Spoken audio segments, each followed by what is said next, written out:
એવું કરતા હતા કે સોશિયલ મીડિયાના માધ્યમથી યા કોઈ લિંક મોકલીને યા પછી કોઈ અકાઉન્ટ જે બેંક છે એની વિગત મોકલીને એને લિંક ઉપર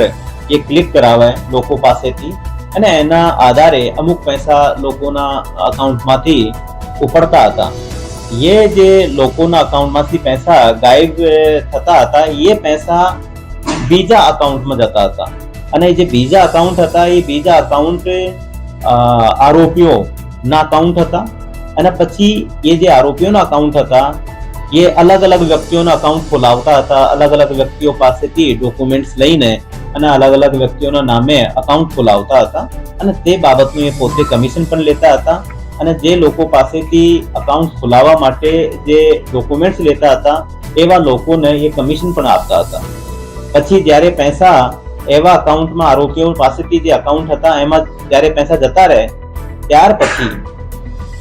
આ અકાઉન્ટમાંથી એ લોકો રોકડમાં કેશ લેતા હતા, નીકાળતા હતા, ઉપાડતા હતા અને પછી એ રોકડ પૈસા જે આંગળિયા પેઢીમાં મોકલતા હતા અને આ આંગળિયા પેઢીમાં કોઈ બીજો માણસ રૂપિયા કલેક્ટ કરીને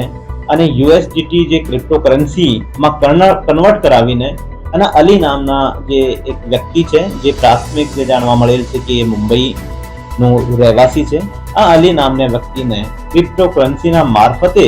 જે સાયબર ફ્રોડ કરીને જે પૈસા એ લોકો લેતા હતા એ તમામ પૈસા ક્રિપ્ટોકરન્સીમાં કન્વર્ટ કરીને મોકલતા હતા.